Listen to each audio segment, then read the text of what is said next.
Welcome, everyone. Thanks for coming out. My name is Tim Purnell. I'm the superintendent, and it's my privilege to introduce you to our tonight's presentation.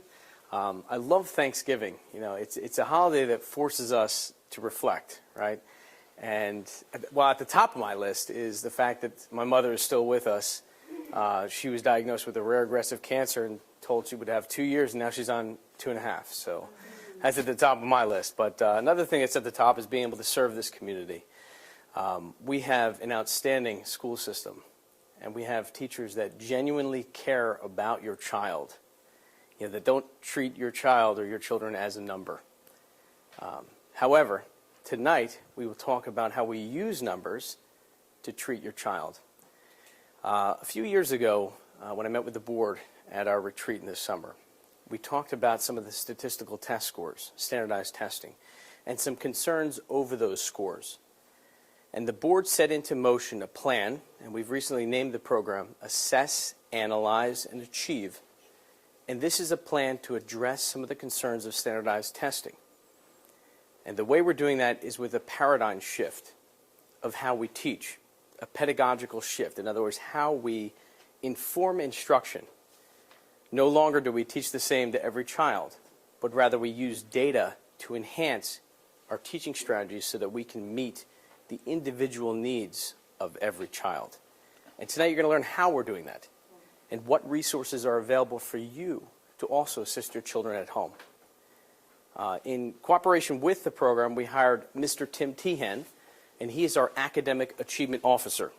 Because keep in mind, this is a big change for us, you know, how we use data in the classroom. And Mr. Tehan is working with our teachers on how to utilize the data to inform their practice, right?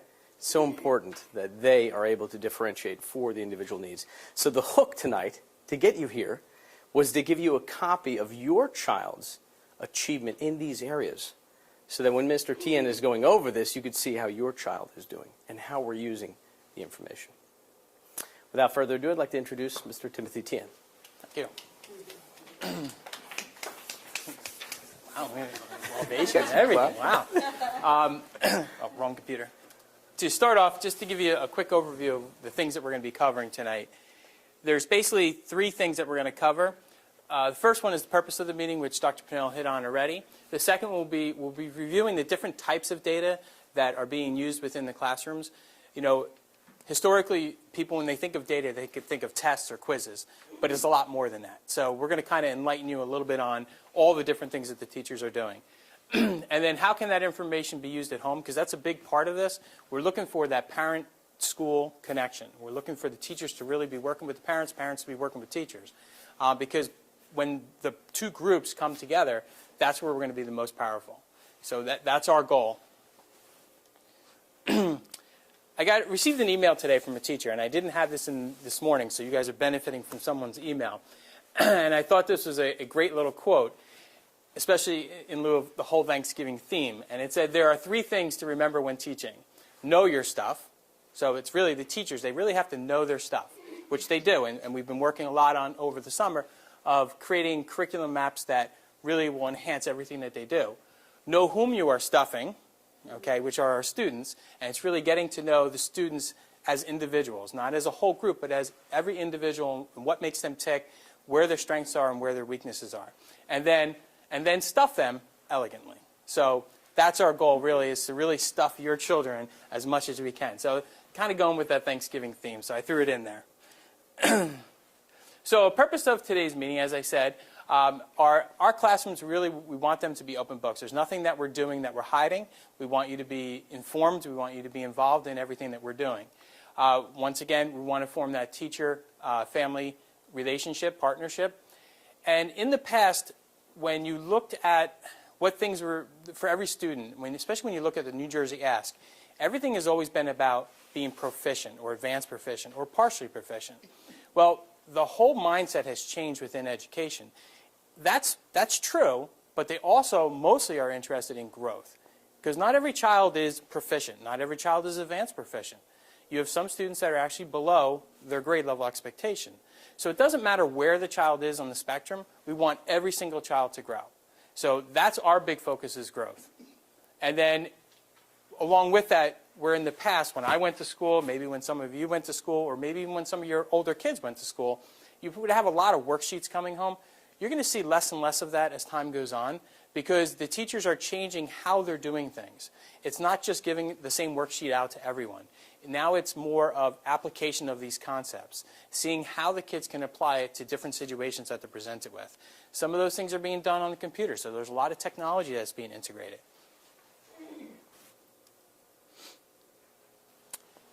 I want to talk about the purpose of assessments. As Dr. Purnell said, assess, analyze, and then achieve. That's what our focus is. Our teachers assess in many different ways. As I said before, it's not just tests or quizzes. I'm going to go over a lot of different ways that they're assessing the students. And when they're assessing, they're actually analyzing all that information, because it's coming from a lot of different sources. And so when it comes, they are looking at it, analyzing it, and determining for every single student, where are their strengths and where are areas that they need to improve upon. And so that's where they're focusing that instruction. And they're doing that through the individualized instruction. They're looking at their class as a whole, which will differ from every teacher, and they're saying, okay, I have this group of students that need to work on this skill. I'm going to group them as one group for this particular skill. I also have another group that needs to work on this totally different thing that the first group doesn't need, because they're solid with that. So they're breaking the class up into these mini little classes and then instructing them in those different groups based upon what they need. And then they're monitoring the progress, and that's a big part of it. It's not just, okay, I'm going to teach a lesson, and either they got it or they didn't. It's monitoring how well they understood it, and then going back and teaching it again or showing it a different way, and then possibly reaching out to parents to help too, so that we're hitting the children from many different angles.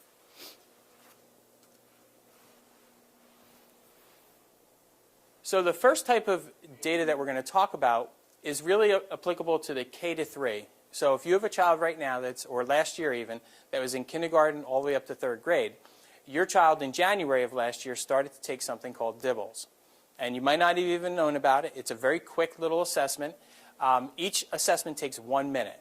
And depending on the grade level, they might have up to 4 assessments.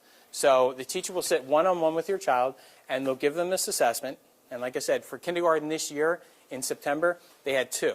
So there's 2 minutes the teacher would sit with the child, do 2 different assessments, and then that was it. So it's not really impacting instruction a lot, but it's giving them a lot of good information that's very valuable to the teachers to inform their instruction. It doesn't affect report cards, so that's like a lot of parents think, oh my God, they're doing this assessment and it's going to impact the report card. It's not. What it's impacting is how the teachers are approaching the kids within the classroom. The Dibels assessment was actually created by the University of Oregon.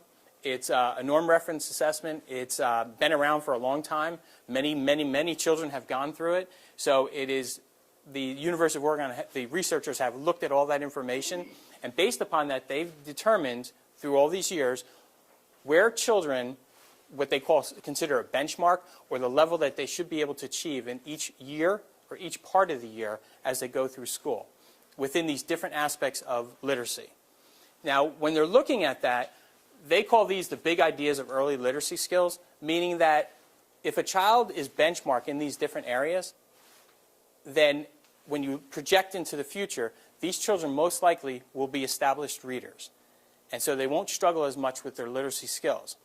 Students that are coming up as being short or struggling, those are the ones that are like the red flags that are raised, that we say, okay, they might have the potential of being a struggling reader in the future, so let's intervene as early as possible. And that's one of the reasons why you start seeing us doing these assessments as early as kindergarten. And we're going to go through what some of those assessments are, what they look like. Yes? I have a question. Yep. Yeah, by all means, if you have a question at any point during it, just raise your hand, or even scream it out. Yeah, so for the Dibels, we have in the 2 minutes, like one-to-one with the student. Yep. Like, what are parameters will they analyze during that? Like, is there any template or something which will mark it across? Yes. The University of Oregon, the way it's created is the teacher gets basically 2 packets. One is a student packet that every student uses, just information that's there. It could be reading passages, it could be letters, it could be words. And then there's another packet that is an individual student booklet that the teacher holds with themselves. as they're assessing the student, they're marking in that individual student book. And then they're doing calculations. They can do it right then and there, or what many of them do is wait till they've done that session for the day with all the students they're going to assess. Then they go and they start to do all the tallying. They give that information to me. I enter it into the Dibels system. It does all the calculations and gives out these nice little graphs, as well as other information. We have many different reports that we can run from it. In your packet that you have on your student, if you have a student that's in kindergarten through 3rd grade, you're going to have an individual sheet that is for your child. And I'm going to go over all the different types of assessments, and not every one is in every grade. So when we look at this, I'll explain to you what each one is and what it's testing and what grade levels it's in. That sound good? So in that 2 minutes, they're covering everything. They're doing, in 2 minutes, they're doing, depending on, in kindergarten, for example, they're in the beginning of the year, they're doing letter naming and initial sound fluency. And that's it. Then in the middle of the year, they're doing 4 assessments. They're doing letter naming, initial sound fluency, phoneme segmentation, and nonsense word. So it increases. And then in the latter part of the year, they'll do less than that. They do 3. Okay, so every part of the year and every grade level has different assessments. Some overlap, though. So the first one is kindergarten, letter naming fluency. Letter naming, which is exactly what you think it is, it's being able to identify letters. According to all the research, being able to identify your letters is not a true indication of whether you're going to be a struggling reader or not. But that connection between letters and sounds is important. And that's why if you have a child that's been in our system and you might have heard them say, A, apple, ah, well, that's Foundations. Foundations is built upon this concept. And so they're learning the letters, how it's connected to the sound, and how it's connected to the words, beginning sounds of those words. So when you look at letter naming, though, it is assessed, but it won't appear on your actual individual reports because they don't think of this as those big ideas, but they do feel it's important enough to actually assess it. When you look at it, and I have this up here, when you look at the beginning of the year, you'll see that it has different numbers over here on the left. It'll say 0 to 1 is at risk for the beginning of the year. If they score 2 to 7, it's some risk. And if they score 8 or above, that's low risk. In other words, they're benchmark. That means that's where you want them to be. So in the beginning of the year, if you have a kindergarten student that can name, according to the chart that they're giving them, they give them a set of letters that are not in order, and they're lowercase and uppercase, and they can identify 8 or more, that means they're doing well. So that's why you won't always see those papers coming home, those results, because most parents, if they get a paper that comes home that has an 8 on it, you're going to be like, oh my God, my child is an 8. What am I going to do? Well, it's okay. An 8's a good thing. So what you also see, though, when it comes to the middle of the year, now where 8 was benchmark, now it's 27. So the expectation rises. By the end of the year, it goes up to 40. So you're going to see a lot of that within all these different assessments. The benchmark or the expectation level is one spot in one part of the year, and then it increases as the year goes on. So even though a child might be benchmark in the beginning, if they don't grow, remember we talked about before about growth being very important. If they don't grow the expected amount, they're going to go from benchmark to strategic to intensive if they don't grow at all. So our goal is to identify these skill sets that are struggling as early as possible so we can intervene. So that's letter naming. The next set that you see here, there's 3 different ones that are here. In your upper left is initial sound fluency. Over to the upper right is phoneme segmentation. And the bottom going all the way across is nonsense word. Initial sound fluency is exactly that. It's the beginning sound of a word. So before I said A, apple, ah. So apple. A teacher would say within this assessment, they'll say, apple. What is the initial sound in apple? And the student would say, ah. Okay, so they know the initial sound. Sometimes they're going to give them a picture, and the student will have to tell them what that initial sound is. So let's say it's a picture of a plate. They'll say, plate. So they'll tell the teacher. So it goes both ways. Sometimes the teacher is telling them. Sometimes the student is identifying based upon the picture. So the initial sound fluency, and when you look at this, you'll see that gray bar going across. And this came up in the last meeting. The letters that you see along the bottom are actually the months of the year. So it's September, October, November. So that first 3 months of the year, the benchmark level is right there. When you get to December, January, February, that expectation level rises. So that's why you see the gray line higher. So if a student had scored at benchmark in the beginning of the year but didn't grow, come the latter part of the year, they would no longer be benchmarked. They would be considered more of a struggling student within that area. This student, that black dot that you see, that's where the students fell within the score when they were assessed. So that black dot is right on that gray line. That's a good thing. So you look for the dots to be on the gray line or above the gray line. If they're slightly below, they'll come up as strategic or yellow. And if they're a lot farther below, they'll be listed as intensive or red. So there's colors that go along with this, and then there's words. So phoneme segmentation is taking a word and breaking that word up into its individual sounds.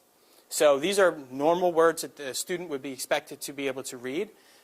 Some might be a little harder, some less harder, but they'll be able to look at the word and then break it up. And they would say, like, you know, apple, apple. So they break it up into its sounds, and the teacher would mark how they were breaking it up.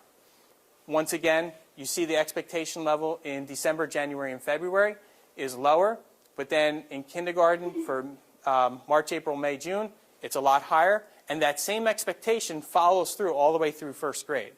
So the expectation is that a child that's in kindergarten, by the end of kindergarten, will basically be able to break up words at a certain level all the way through first grade.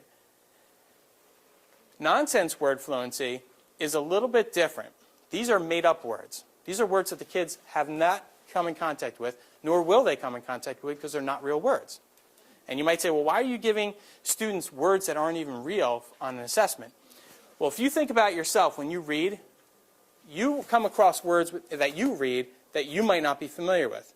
So you fall back on those skills that you already have to break up that word into its sounds to figure out what that word is.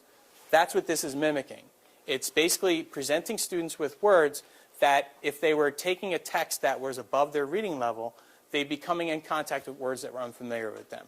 Now, how well do they do with that? That's what this is testing. How well can they break up that word into its sounds or say the word, and then based upon that, you know that they're going to use some other skills within reading to figure out what the meaning of the word is. That's separate. So this is just the actual skill of breaking those words up. So when you look at this particular student, you would see that their nonsense word was it was a little bit above in the beginning, and then as the year went on, they fell a little bit below, but then come the beginning of first grade, they went up again. So they're now benchmarked. That's a good progression. We would be happy with that. One of the things you notice up in here with phoneme segmentation, in May, when that student was tested, they were slightly below the benchmark. Come September, they were a lot farther below the benchmark. That's known as the summer slide. Students that don't read or don't do a lot of academic stuff over the summer, those are the ones that whatever skills they had, they might lose some of those. And that's why it's really important that when a school tells you, have your kids read, which is probably one of the most powerful things that your child can do, read a lot over the summer, that helps combat that summer slide, okay?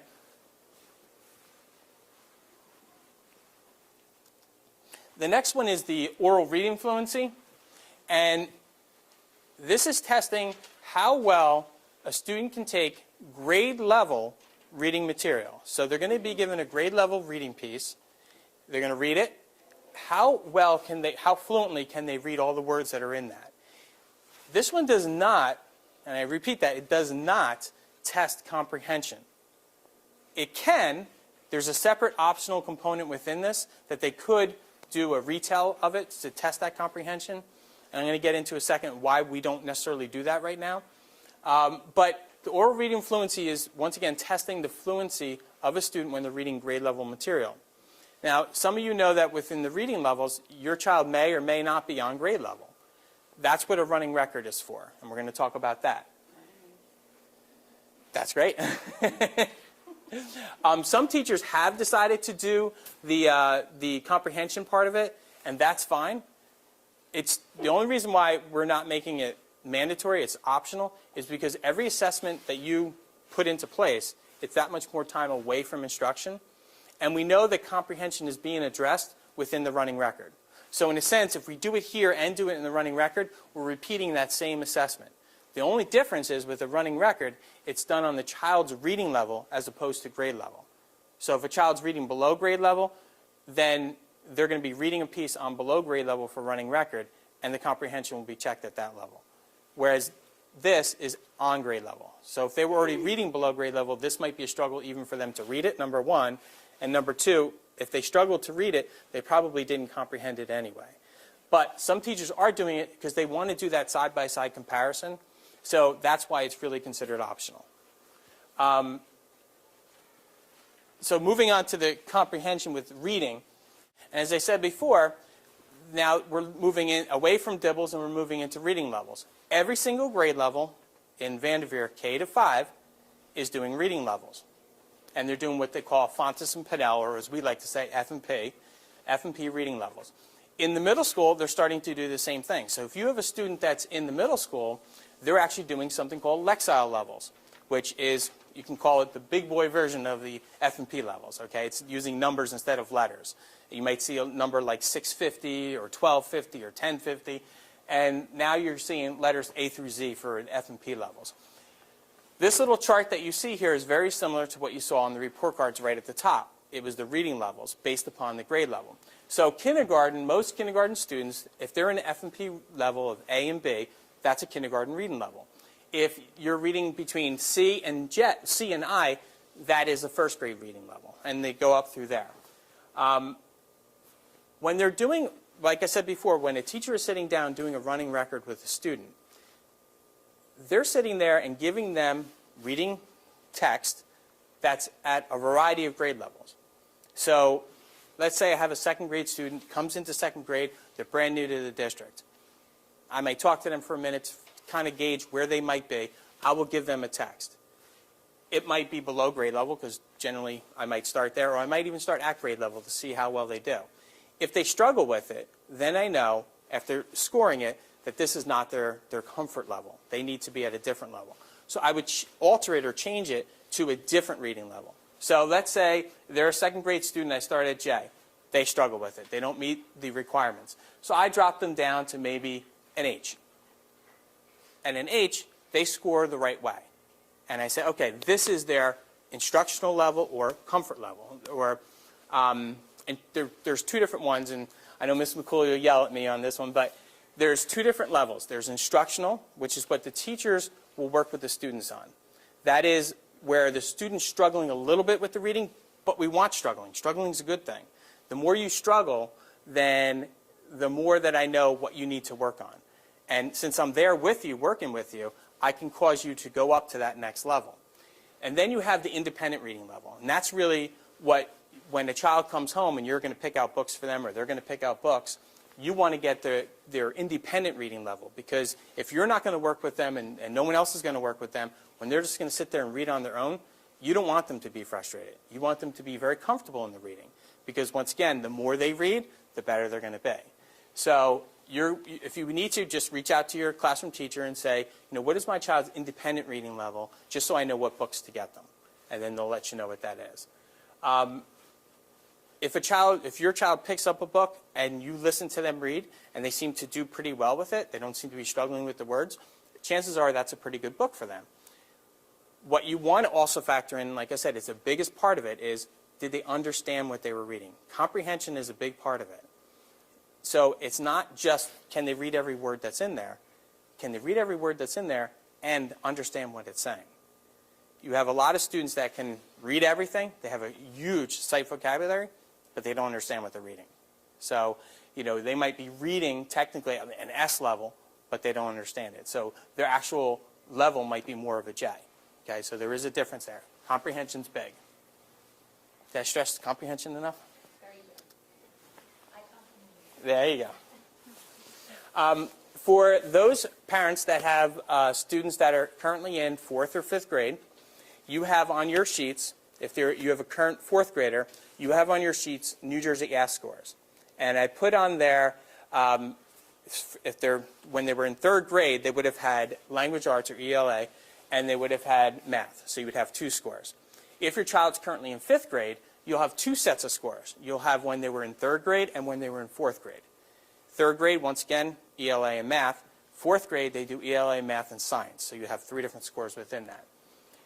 So if a child scores less than 200, they're considered partially proficient.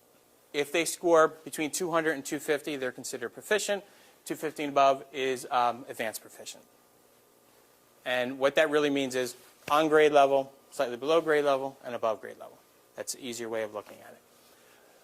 Right now, this is New Jersey Ask, and I don't know how familiar you are with different things that are going on in education. There's a lot of, we're switching in another year to something called PARC. It'll be a different type of assessment. But New Jersey Ask has started, last year they started to filter in PARC-type questions. This year, they're supposedly going to have a lot more PARC-type questions in there. So New Jersey Ask, this is technically the last year of New Jersey Ask. Next year, PARC will be taking over. Okay, so the way these scores are reported, I don't know how they're going to exactly look when PARC comes out, but assume they're going to look a little bit different. The other difference is with New Jersey Ask. New Jersey Ask is done once a year near the end of the year. PARC will be done 4 times a year. Once in the beginning, twice during the middle of the year, and then once at the end. And the beginning and end are basically, if you can think of it like a pre and post, and the middle is more of instructional. It's kind of telling you where you're at and what you might need to work on. Now, one of the things, yes? Now, for a child who has issue with fine motor skills, and you have all this clicking and using of a mouse, is there a way to, I guess, compensate over it? There will be, just like if a student has an IEP where they would have testing modifications, those testing modifications would still come into play. If it's a student without an IEP, what kind of modifications would be for those students? Probably none, to be honest with you. And that's one of the reasons why we're trying to get the kids familiar with the technology devices that we have. Because you don't want to have a test one day and all of a sudden present them with a piece of equipment that they've never used before. Because then they won't know what to do. They'll spend more time figuring out, how does this work? Is this a mouse or is it a pad that I'm moving my fingers on? So you want them to be able to understand how to use it, not like teaching them, okay, this is how you use it, but having them use it in a real way, an authentic way within the classroom. Hopefully, I'm not sure if that answers it, but yeah. So one of the things that we look at, and we have been looking at, is the New Jersey Ask scores. And if I take a student who was a 3rd grader in 2009, and this is the whole grade level, so your student might be above or below this or at this, this is just the average of the grade level. In 2009 in language arts, our 3rd grade students averaged 196.2. Now, if you remember back to what I said, anything less than 200 is partially proficient. So our 3rd graders in 2009 were basically, as a whole, partially proficient. By 2010, we had raised from 196 up to 205. 2011, we went up to 206. So one of the things we're looking at is that growth. That's a trend we want to see, and that's a trend we want to see continue. In math, we went from 216 to 232 to 239. Once again, it's a trend that's moving up. It's a trend we want to see. And that's something that we keep watching. When you look at the next year's worth of groups of students, in 2010, the 3rd graders went from 196 to 205 to 205.8. So once again, they were partially proficient. Then they moved up and they were proficient. And they kept growing a little bit at a time. In 2010, they went from 222 to 230 to 231.8. Once again, nice growth. The next year, you're going to see a little bit of a change. The next year, we had 200.1 down to 199.7. So we went from proficient to partially proficient. And then we jumped up to 204.5. 2012 is when we started to move over to Common Core. And that's also when New Jersey Ask started to integrate some PARC-like questions into their assessments. This year, there's even going to be more PARC-like questions into their assessments. They're not going to have that technology end of it, but they're going to have the types of questions. It's not like for math, for example, it's not going to be just comprehension. It's not going to tell them, hey, this is what you need to do to solve this problem. It's going to give them a situation and ask them to figure out what the answer is in this situation. So the student's going to have to figure out, well, do I use addition, subtraction, multiplication? Do I do a lot of these different things? When they're saying this, are they meaning take something away? So they've got to really think about what the problems are asking. So once again, it's kind of falling back on a lot of word problems. It's moving away less from the computation as a standalone into more of application and problem solving. So you'll see a lot of changes within our math that's moving in that direction too. In math, we went from 221 to 214, then up to 227. So we saw a nice jump in the year 2013. Just so happens in math, that was the year we also were piloting 2 math programs, Envision and GoMath, within the elementary school. And we like to attribute that to our Common Core aligned programs. Because it wasn't just the pilot classrooms that were using the materials, it was also those that were not pilot classrooms. They started to talk to the 2 pilot teachers within their grade level and starting to use some of those resources from those programs. So even though they were the existing program, they had some of the flavors of those Common Core programs in there. So why do we come up with new curriculum maps in a math program? Well, we did that because we needed to become 100% Common Core aligned. We had moved towards being Common Core aligned, but we really, after looking at everything, we really didn't feel like we were 100% Common Core. So that's where this past summer, our teachers in every single grade level, from kindergarten, actually from pre-K, all the way up to high school, worked on the curriculum maps for the summer. So it wasn't myself or Dr. Purnell or anyone else working on the curriculum maps. We worked with them, but it was the teachers actually sitting down and working on these curriculum maps. And you can see these on the website. They're laid out there, and they're into different units of study. And within those, you'll see the Common Core standards are on the top. And these are all modeled after the model curriculum by the state of New Jersey. So the state of New Jersey said, here's a model framework that you can follow.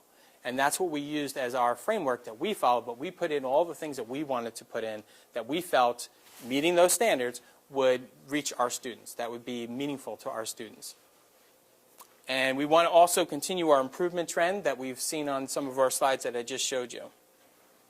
So far, a lot of the things I've been telling you are about actual assessments.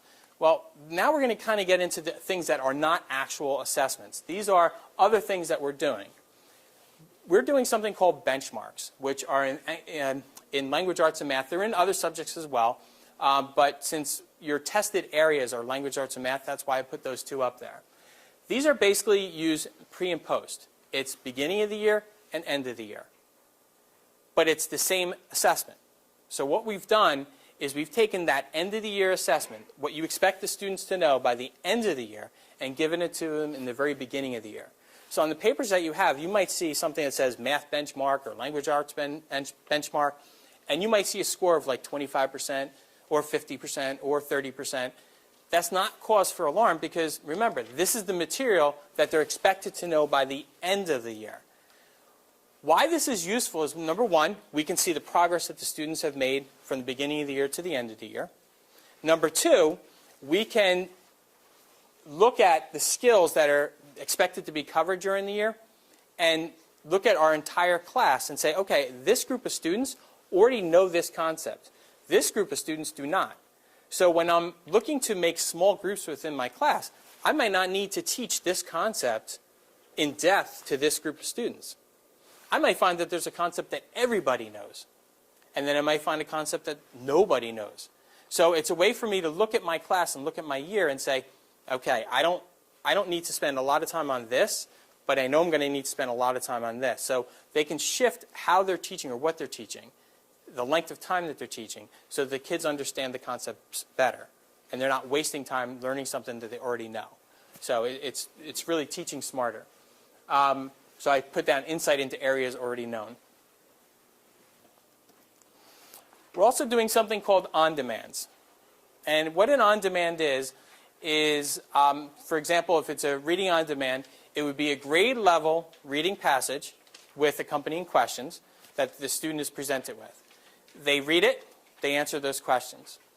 The teacher looks at the responses and will fill out a chart, which I'm going to show you in a second, that has each type of question that was presented on that assessment and see where the class as a whole is, where individual students are, as far as what are they getting right and what are they getting wrong. What do I need to do mini lessons on or whole class lessons on, and which ones can I move on because they definitely understand it. In writing, we're doing the same thing. We're doing a beginning writing piece, so we give a prompt. The students write. Teacher would score it using a rubric, and then based upon the information that they get from that, they'll form small groups, do really individualized instruction on the areas that they need, and then do a post-assessment, being that pretty much the same prompt that was before. Some teachers have kind of changed the prompt a little bit, only because some students don't want to write about the same thing they already wrote about. So it's really the same prompt, but they might use different things within it. And then math would be the same idea. It would be some math concepts. It might be a problem-solving one. And then they would give that, and then they would score it, find information from it, and then do a post one. So to give you an idea of what a reading one would look like, on your left-hand side, going down, would be all the students' names, which are not there. I've cut those off. But you see, this is Reading on Demand number 1, Pizza Slide. Okay, that's the name of the reading piece. It had 6 questions. After the students read it, they were presented with 6 questions. One was a recall, another was a vocabulary, another recall, an inference, and a prediction. And so looking at that, anytime a student got the question wrong, they had a little X put in the box. So when you look across, you might find a student that got everything right. In this case, not everyone got everything right. Why? Because when you look at this, what's the one thing that jumps out at you that a lot of students got wrong? Was that one inference type question. Only 2 students got it correct. So this question, whatever type of inference question it was, the teacher then would say, okay, I know I got 2 students that understood this. The rest of the class did not. So I'm going to do a whole class lesson on this inference type question. That's where they're going to do a whole class lesson. If you look at prediction, there was only 2 students that struggled with the prediction question. So the teacher might pull just those 2 students and talk about prediction. They might use this piece as their teaching point. So they might take that same reading passage out, take that same question, and talk to them about why they answered what they answered, how they could have answered it, where they would have gotten information, and where that prediction came from. So they're going to use that as well. And then you can kind of see the smattering of other ones. So this is how they'll form their groups. They'll use information like this. The writing on demand looks like this. It would be a pre-one in the beginning using that rubric. It could be a 4-point rubric. It could be a 5-point rubric.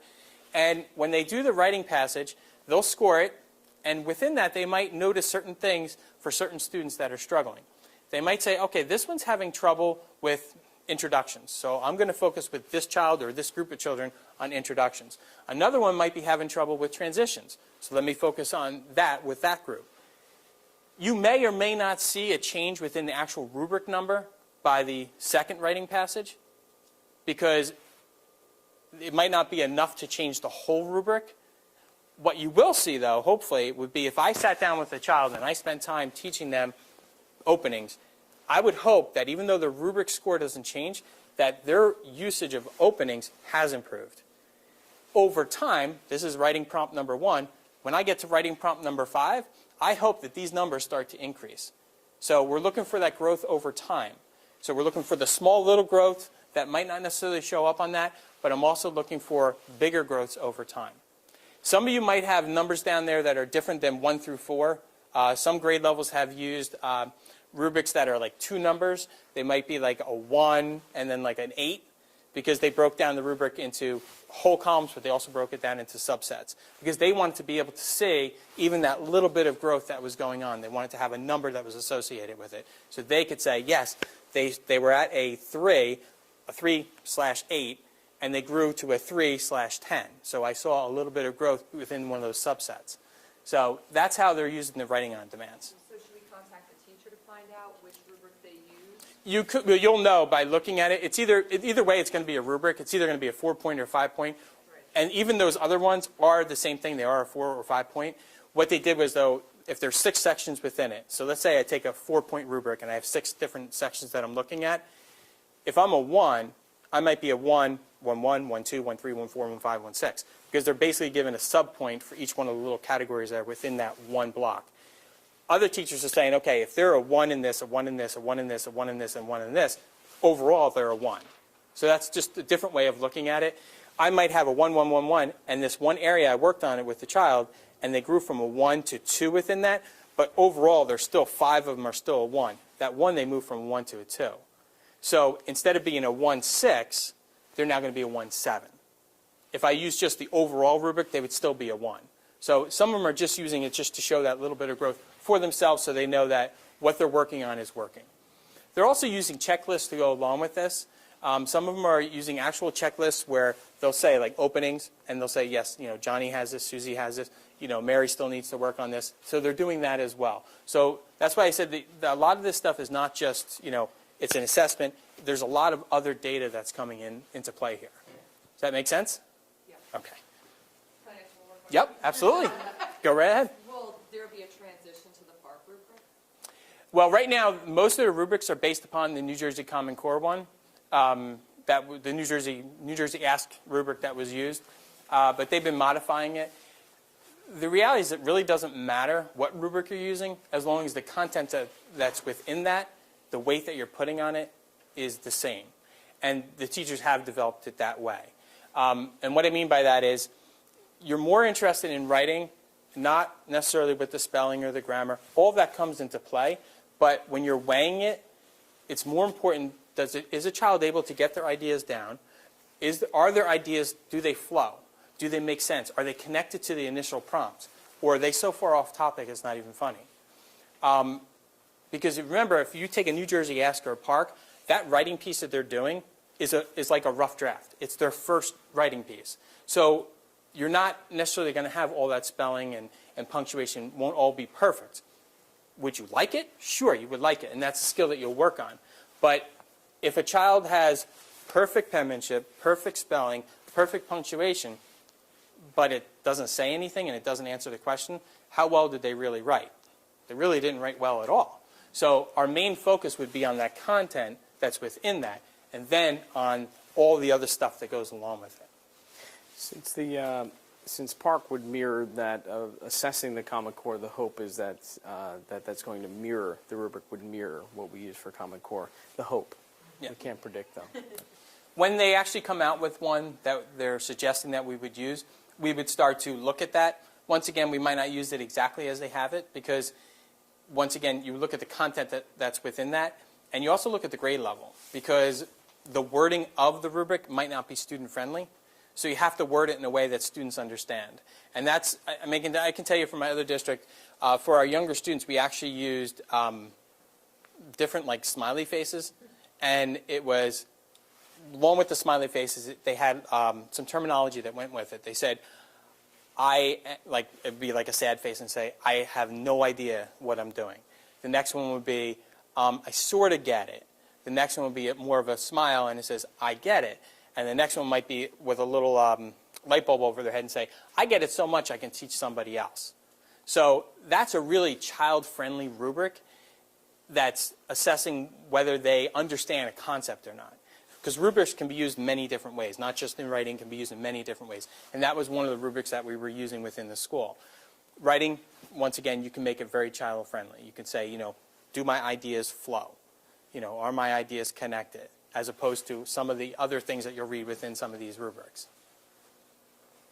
So Yep. my question's a little basic. So these on-demands, are they once a quarter? And It depends on the grade level. They're at different frequencies. Some are doing them more often than others. Last year when we were doing it basically, dependent on the one. Writing we were doing once in the beginning of the month and once at the end of the month. With the new roadmaps, it's actually built right into the roadmaps. So if you looked at the roadmap, most of them have the actual writing on demand there, and it says when it's going to start. They're basically you would think every 6 weeks if you're looking at a writing on demand. so the teachers in the grade level have all agreed and they're using them the same way? Yep. And their practice for these big standardized tests? No, they're using them to get information from them so that they can see where children are struggling and where they're really strong, so that they can individualize their instruction. The hope is that because it's Common Core, and we're teaching to the Common Core, and we're looking at every student as an individual, that when it comes time for these assessments, that the students will do well on it because we've already addressed all their needs. And that's really our goal, is that we're not looking at the assessments necessarily, the New Jersey Ask or the PARC. I mean, that's important, we look at it, but it's not the driving force behind everything. The driving force is every individual student, and that's really what we want to look at. No other hands? Okay. As I said before, not everything is an actual assessment. We're also using something called Anecdotal Records, and they can take many different forms. I've seen teachers use like Post-it notes, which would be me. If you go into my office, you see Post-it notes everywhere. That's the method I like. Other teachers like to use just like a pen and paper, and they'll just jot down like student's name and some information that they saw. It could be an observation. It could be when they're working with a child, it could be a checklist, like I said before. It could be something that they heard. So they might hear some dialogue going between two students, and they might say, oh, Johnny said, and they'll put in quotes what Johnny said, and end quote.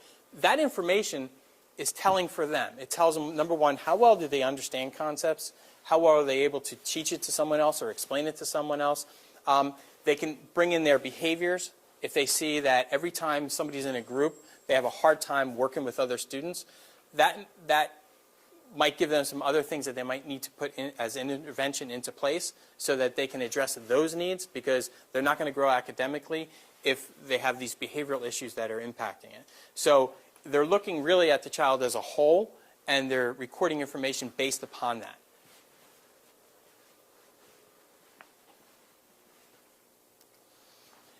Through many of my conversations with some parents ever since we started implementing the GoMath series, not as much last year because it was a pilot, but more so this year since it's being fully implemented in all the grade levels, was how do we as parents use this? Because there's a lot of technology in here, there's a lot of resources within this, but they don't necessarily know how to access it. So on your papers, you actually have your child's username and password. And if you have more than one child, you have more than one username and password. And that's so that you can go into each one of their individual accounts and see all the different things that are in there for them. When you go in as a student, the first thing you'll find is the sign-in screen. When you go in as a parent, or as your child, which is really what you're doing, the very first time you do it at home, you have to choose the district and the school. And then that little box that's below it that says, remember my information, click that so you don't have to choose it again, okay? And then you can put in your child's username and password. Once again, if you have more than one child, the next time you go in, you can put in the other child's username and password. So you can log in and log out as you need to. Once you log in, your start screen will look like this. It'll be basically split up into 3 different mini panes. The one on the left is things to do. That's what the child has been assigned by the teacher. The upper right is the library. That's the resources that are available to the student. And then on the lower right are my test scores. And you might say, my test scores? Well, once again, this is a Common Core line program. It's heavy into technology. So teachers are starting to use these assessments, even as early as kindergarten, that are online. So students are going on those computers, and they're taking the assessments online. Not all of them. They're just starting to kind of dive into this a little bit. But if your teacher has been using the online tests, the scores will actually appear there for you. So you can actually click on the test, the scores, and it will all come up. So you'll see that in different grade levels. So if I click on one of these, I'm going to be met with a different screen. So this is me clicking on my library. These are the resources that are available to the child. This is a test student, by the way, this screenshot. So when I did this, I actually picked first grade, but I also had kindergarten in there. So you actually have one little extra icon in there that wouldn't normally be in there. You'll see that there's 2 of those little Curious George figures. Curious George is the animated math models, so you kind of get to know the characters too and what they refer to. Curious George, animated math. You have the math concept readers, which are basically online books of the different math concepts that the students can read, and they're tiered to 3 different levels, below grade level, at grade level, and above grade level with reading. So if your child's a struggling reader, there's still going to be some reading there for them to teach them this concept or reinforce this concept. The same thing as if your child's a really advanced reader, there's some text in there that's a little more advanced for them. You have Mega Math, which is some activities and games that are available to students. And then you have iTools, which is it's more of an interactive piece that the child can do alone or you can do with them. And I'm going to go kind of model at least 2 of them. You have the GoMath Standards Practice Book. This might be something that you've been seeing. These are usually, if your child has homework, these are the sheets that generally come home. So if your child forgets the book, you can go on here, you can bring up that page and say, there's your homework, you can do it still. So it's available to them. GoMath has been really phenomenal in listening to feedback from people that are using it. So when we say, hey, we don't like how this works, they've been listening and making changes. One of the things we didn't like was that we have these wonderful online resources, but yet when you go to write, like for example on the standards practice book, a student goes to write electronically, they can't save it. So they do this work, and so they really got to do it, either print it out or they got to do it on another sheet of paper. With their new version that they're doing for the middle school, they've now changed how they're doing it. So now it's written in something called HTML5, which now allows the user to actually write right in it, and it saves it. So this will be getting changed eventually, within probably this year, because when I talked to the rep about a month ago, she said that they were definitely looking at that, and they heard what we had said, and they since the middle school program was a new one, they put it right in place with that, and then they're going to backtrack and change it here. And then you have the GoMath Student Edition. This is like the student's textbook. But it's not like your traditional textbook where, I know when I went to school, I had a textbook that you never could write in. It was hard-covered, you know, all the rules that went with it. These are ones that the students write in. They can write as much as they want in it. Teachers will have them actively work in those books. And if these pages come home, you might not see everything filled out in it, because GoMath offers a lot of resources to the teachers and to the students. It's not expected that they're going to do everything within it. They can pick and choose different things that they can do. Once again, it depends on the class that they have. So once again, you can access that as well. So you can go online, you can see that, you can go in, and I'm going to show you, that's one of the things I am going to show you. I'm going to show you that in iTools. And then if I clicked on the things to do, this would be like the assignments that are made. If a teacher assigns something, it's going to appear here. So right here I have assignment, sort of success. If I'm a child at home or in school, I can click on that and it will open up that activity that's been assigned to me, and the student can work on it. Teachers also have the flexibility of setting a time. They could say this sort of success is available from 9 to 3. So the student only works on it in school. It's not something they want them to do at home. On the other side of it, they can say this is only assigned from 3 in the afternoon to 9 in the morning. So it's something they only want them to work on at home. So when they're in school, they don't want them working on that. They might have something else planned for them.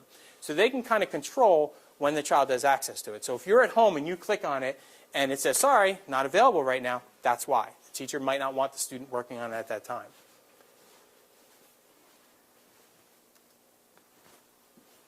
And then my test scores. If they're doing, which in my test student, myself, I didn't do any tests. But if I had, then my test results would appear there. It would say like Chapter 3 test. I could click on it and it would bring up the assessment. It would tell me what I had correct, what concepts I had wrong, which ones I can work on more. So I'm going to bring you into GoMath or Think Central. They're the same thing, hopefully. There we go. When I log in,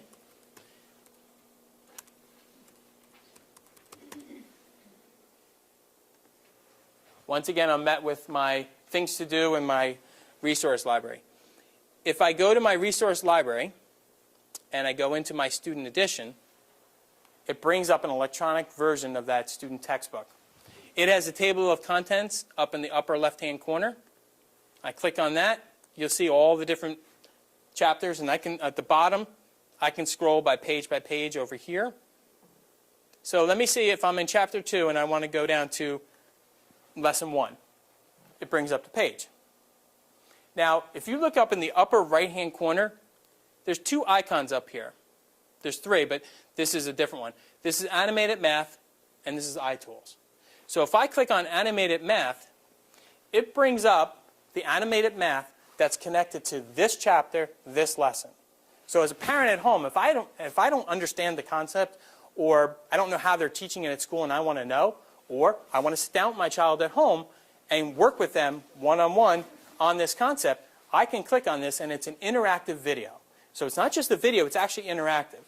And this is where Curious George, if you hate Curious George, this won't be for you. If you love Curious George, this is for you.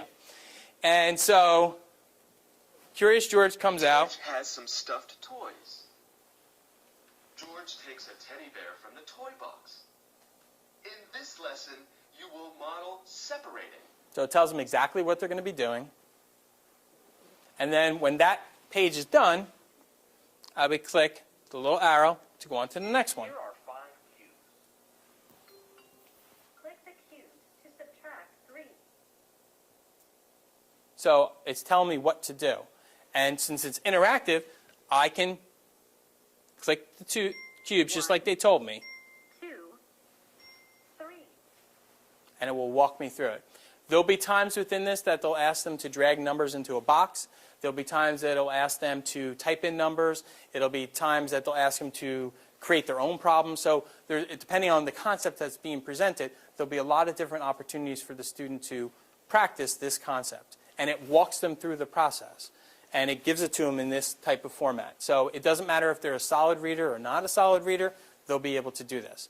Like I said, you might get tired of Curious George, though. Now, if they go home and do these different activities, things that are assigned or not assigned, is there a tracking so the teacher can see that they're home doing these? That's a great question. Because this is not like a graded assignment, it's really just reinforcement, and that's what it's really for. Some students are going to need this and some aren't. There's no way of really tracking it. So I might go on this and do this. There's other ones that they do track, but not this. So this is really just tools for the student when they're at home or when they're in the classroom, because they'll use these in the classroom too, within centers. If I click on iTools, once again, it'll give me the concept. It's counter, subtract. It brings up the iTools. This is more student-directed. They're deciding on what they want this problem to be. Now, once again, it's the same concept. And so here, I'm a student. I'm going to pick what I want as my little icon that I want put on the paper. So I'm going to pick these green teddy bears, and I start putting them in. I say, OK, there you go. Well, that's not really nice. If you look in the upper right-hand corner, I can hit line up, and it makes them nice and neat for me. So now it's easier for me to count them so I'm not going all over the page. So it's there, and it gives me the problem right at the bottom. It says 8 minus nothing is what? Well, I can put the answer in there. I can put 8 in there, and it will tell me if I'm correct or not. Or I can make this a little harder, and I can say, well, I think I want to make it 8 minus 3. So I change the 0 to a 3. It models for me exactly what it should look like. It takes away 3, but it doesn't give me the answer. So now I, as a student, can go back in here and say, OK, so now I have 3 that are gone, because that's what I told it, and I can count this. 1, 2, 3, 4, 5. If they get it wrong, let's say they say, OK, it's 4. They put 4 in the box, and they say check. It'll say, sorry, try again. So they say, OK, let me go back. It has other helpful things here for them. Down at the bottom, it says fact family. If they put their mouse over that, it'll pop up the box that has the family for that different problem that's there. And every time they change the problem, it's a different fact family that pops up. So they can use that as a tool to help them figure out, what would that answer possibly be? Where did I go wrong? So they realize, oh, it should have been 5. So they go in, they change it, they say check, and it gives them the answer. You can also notice that it gives them the problem along the bottom that way, but it also gives them the problem along the side that way. So they're actually seeing, without anyone telling them, they're seeing how this math problem can be presented in many different ways. And that's what you're going to see within this GoMath program. It presents concepts in many different ways. It does not mean that the child has to understand every single way of doing it. They need to understand one. As long as they understand it and they can use it, that's all that matters. It might even be a way that they understand it that is not presented in the book. That's okay too. So if you're at home and you say, well, that's not how I learned it, or that's not how I would be able to explain it your own way. That's okay. I used to have students that would present answers to me, and I'd say, how'd you get that? And they would say it, and I'd be like, I never even thought of doing it that way. Let's see if that applies to every other type of problem like that. And we would throw a couple more up there, and if it held true, by all means, use it. So that's kind of where this whole program is looking. There's not one correct way of doing it. There's many different ways. You just have to come up with the right answer, and you have to understand how you got there and be able to do it over and over and over and understand the process that's going on. Now, this was a very quick introduction to GoMath. One of the things we are looking at is talking with the reps from the company to see if they can send out someone that might do a whole parent meeting on GoMath, because there's a lot that this program can do that frankly, I don't even know it all yet, and I've been working with it for a couple of years. So we really want to get like a professional that really knows the program to come out and help parents with it. So that's one of the things we are looking into. The new report card. All the stuff that we're doing is based upon the Common Core standards. When I first came here, one of the things that the teacher said was, can you do something about our report card? I said, I don't know. What's wrong with your report card? And then I saw the report card. And it was the first time I had seen that in a long time where you had a report card that was still handwritten on triplicate, and it basically didn't have a lot of information in it. So it was actually the teachers that worked on this. They looked at a lot of different districts in New Jersey that were using these standards-based report cards. And it's called a standards-based report card because the items that you see in there, all that wording, is actually the Common Core standards. So under reading, it's no longer just reading. Under math, it's no longer just math. It's the actual substandards that make up overall reading or overall math. Now, not every standard is there. That doesn't mean that they're not teaching every standard. They are, but they're not going to report back every single standard to you. They picked out the ones that they felt would be the most meaningful to parents as well as themselves. So it's a way for you to kind of see. Now, if I have a student that always scores, always gets an A, or always gets like 95s, I always think, oh, my child must be doing great. Maybe they are, but there's still probably an area that they still need to grow in. They might be 100 or a perfect score in a lot of those areas, but there might be one area they're struggling in. You just don't see it because you're getting this overall score. So the goal with all of this is to really look at, once again, the individual sections, the individual student, and see where they're strong and where they're weak, and where they can grow. So that's why you see a lot of information there. We also look at this as a working document. We're going to be asking parents to give us feedback on what they think of the report card. How can it be improved? What kind of things would you like to see added in there? Or is it too much? For 5th grade, we have 3 pages. It's a front and back and another page.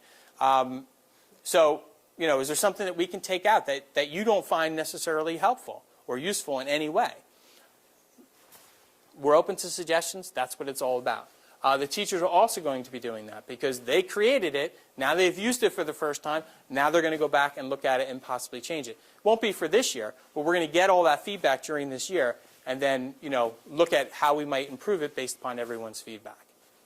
So understand it is a working document, and that's why those little business cards that you picked up when you came in, they have my email address on it. They also have the blog that I have for resources.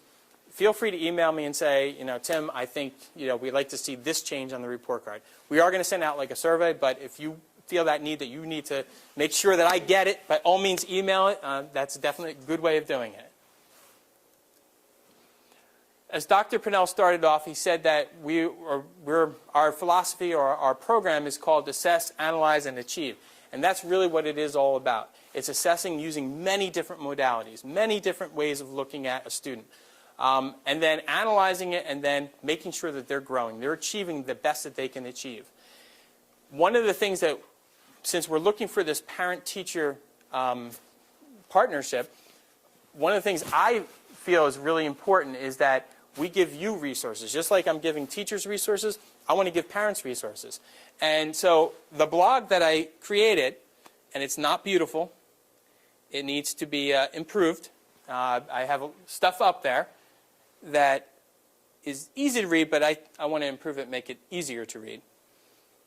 And that, once again, is on that card. It's TTHan at Blogspot.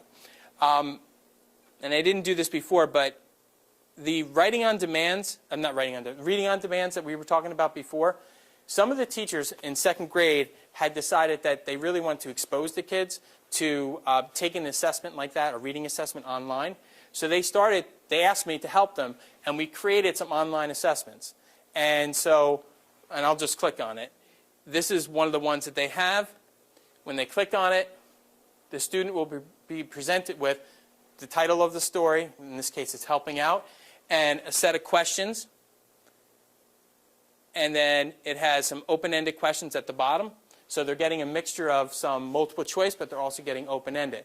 And the teachers are then scoring this. And they're doing this now in 2 different ways. They're looking at this information as the whole grade level to see where the grade level is having trouble. but they're also looking at it from their own classroom. And they're saying, well, here's how my classroom's doing in comparison to the grade level. Here's my group of students that's struggling with this one concept. So once again, I can use that information to form those small groups. But it's also given the students an opportunity to actually do testing online.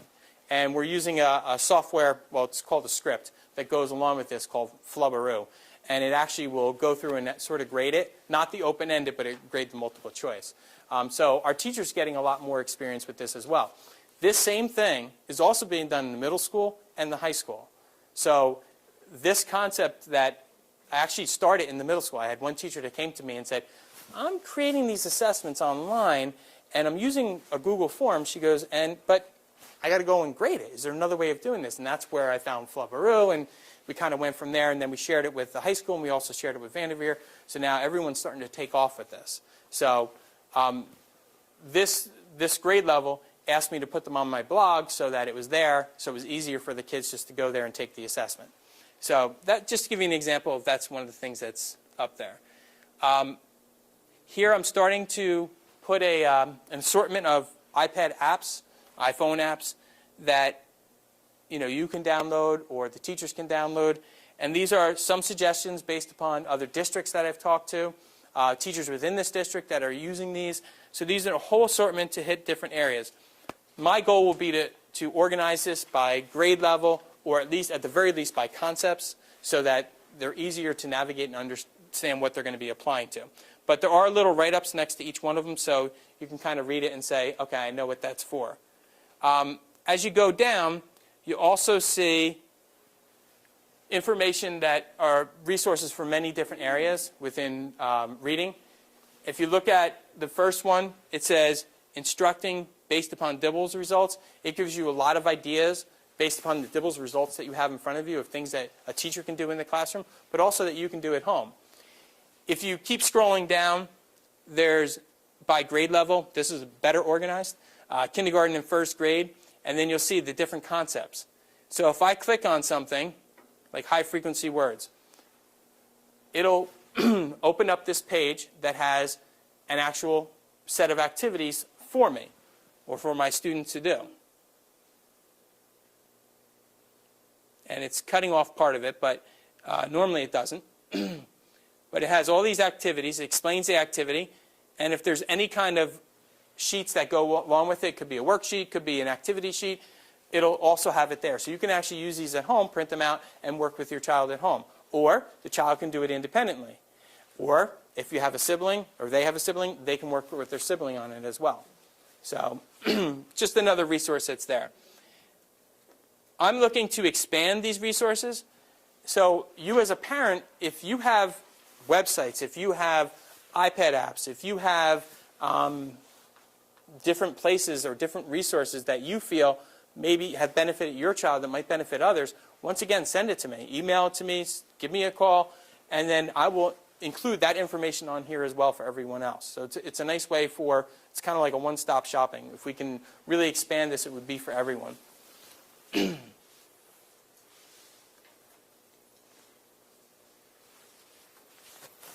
The other resource you have is your child's teacher. So by all means, speak to your child's teacher. They know this meeting that we're having. They know everything that's going on. Once again, they want this to be an open book. You also have the curriculum instruction department. If you have a question about the curriculum roadmaps, by all means, reach out to Melissa McCooley. She's more than willing to sit down with any parent to go over what we're doing. And we've been offering, because we are a Title I school, Vanderveer and the middle school, means that we have funds that have been given to us by the government that we can use on our struggling students, students that aren't meeting grade level expectations. One of the things we had over the summer, this past summer, was the summer reading program. It was probably the best summer reading program we've had. We had phenomenal attendance, better than we've ever had. We had great feedback from the parents that were dropping off the kids and the kids that were in the program, as well as the teachers that were putting it into place. We are looking to expand that. We're looking to do some before-school programs this year in Vanderveer as well as the middle school. So, be on the lookout for that. If you get information that comes home that says, our Title I before-school program is now available, and, we're inviting your child to attend, take advantage of it. It's there. There are going to be some really phenomenal programs that we're creating. And then the last thing is, like I said before, any information that, you want me to add to the blog that you think can assist, just send it to me. I'm more than happy to add it. And I end with questions. I have a question. Yep. All this new technology, the Park test, all that's going towards computer. How are we going to ensure there's enough computers in the classroom for the kids? That's one of the things we've already worked on. We are in, basically, this school, we're in good shape, and the middle school, we're in good shape. High school, we need to add a few more. But once again, it will also come down to how they schedule it. So if Park says, okay, elementary school will be on this week, middle school will be on this one, that's easier to accommodate because you can move devices from one building to another. We don't know that yet, though. So, but when we do, we feel, and I can tell you from talking with many other districts, we are in great shape in comparison to most districts. I have a 6th grader who's using the Chromebook, and that's why Yeah. I asked, because it's the most engaged he's been in school since he's been in kindergarten. I can tell you that much. So that's part of the phase-in process. Yes. We hit the middle school first, so we have a 1-to-1. For those of you who don't know, at the middle school, each of our children have a Chromebook to use while in school. So, but that was part of our initial phase, was to hit the middle school and then to move forward with the other 2 buildings. But as Mr. Tehan said, high school will be the one that we hit the last. And right now, Park is scheduled to be grades 3 on up, but each year it rolls out.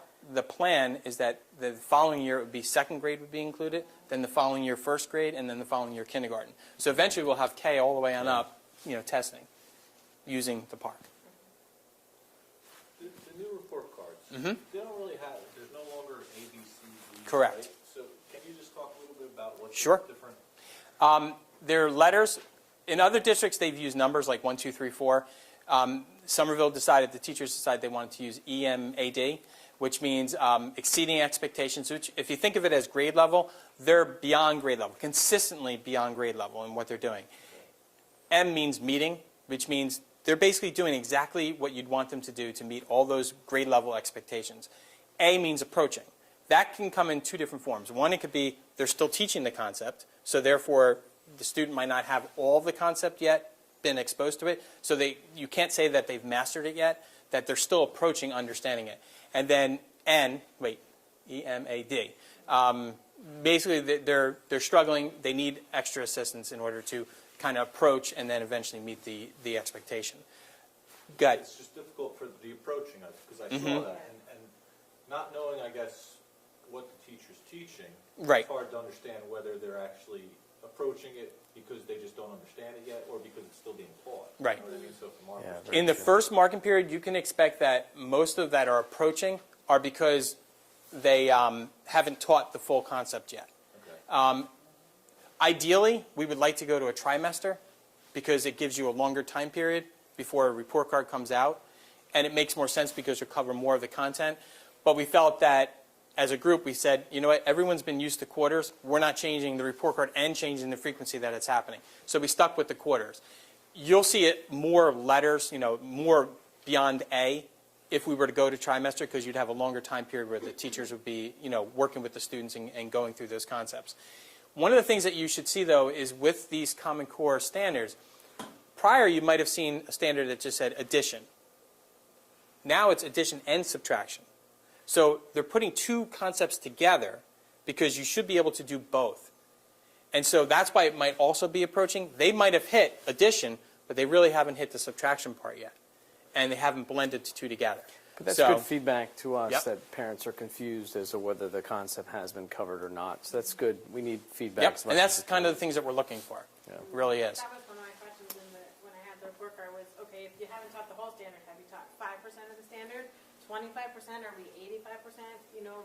My concern is, if it's only 25%, is she going to be A's the whole way through, and then the 4th marking period, we've covered the whole standard and she doesn't meet it? That's Right. my Yeah. concern. So That's a great concern. It really is. The other thing, too, is to think that a child might not, when you look at a normal report card, when you come up with a grade of like a 95 or a 90 or whatever it might be, it's an average of all the scores. Okay, and that's how you come up with it. So think of that child that struggled with the concept in the very beginning, and they got a 40 on a test. And then all of a sudden, everything clicked. Now they get 100. 40, 100, what's their average?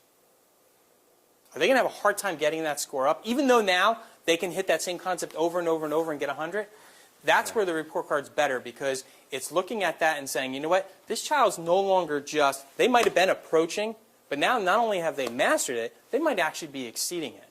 And so it's what they're demonstrating at that point in time. So you don't move from approaching to mastered back down to approaching. It doesn't work that way. It's either you have the concept or you don't. So when you see that letter in there, it really means they're at that, and they're consistently at that. And a child that's exceeding is someone who's not only doing that grade level material, but is really being consistently stretched in every concept within that particular area. Does that make sense? But any feedback that we get, we'll certainly Yeah, provide the absolutely. teachers so they can And the potentially best part, make this is adjustments filmed. to better inform you. So your questions will have them still. Yes? So in this technology-filled world, everything is computerized. So how is the handwriting taken care in this curriculum? Is there some mode which is available where cursive and the handwriting of the kids is taken care of? Cursive and handwriting. Within foundations, handwriting is part of that, forming of letters. Teachers are still teaching that, but it's not a separate, okay, everyone, let's do handwriting now. It's not like that. It's still being taught, but it's being taught integrated into everything else they're doing. So once again, you as my student, you might know how to make the letter A perfect. Am I going to waste time teaching A to everyone? No. I might pull somebody else that, sorry, you're struggling with A, okay? I might pull her and say, you know, you're really struggling with A. Let's just work on how to form that. So it's going to be more individualized. There is also a lot of research out there now because of technology. There's a lot of debate and research that's being done talking about whether that's something that a school really wants to focus a lot of time on. Because the handwriting doesn't come overnight. It's a process. No, it doesn't. Absolutely. You should still see, you know, work coming home for your child that's handwritten. It's not that we've done away with that now that we have computers, Right. you know. It's that we're using that as an additional resource to prepare children and also for the assessments that will take form of the computer. But we haven't done away with, you know. No. And I can tell you, penmanship. just even being in the middle school, there's teachers that are teaching writing, the actual writing, you know, class. And as they're teaching it, the kids are actually physically writing the pieces, but then they're using their Chromebooks to then type up what they've written so that they can edit it and so they can share it with their friends or share it with the teacher, where then they can get feedback from all those people as well. And we know that, as you said, some handwriting isn't as easy to read as others, so this is an easier way to get that valuable feedback that they can get while at the same time practicing their actual penmanship. Well, we need your help. This is a community effort. You know, when you look at statistics behind, you know, student success and raising academic achievement, it starts with a partnership with families and schools. We also need your help because we're actually going to take this message to the streets. We're actually going to look for local organizations that we can talk to. So if there's any organizations that you know of or maybe you're involved with that we can hit and send this message to them as well.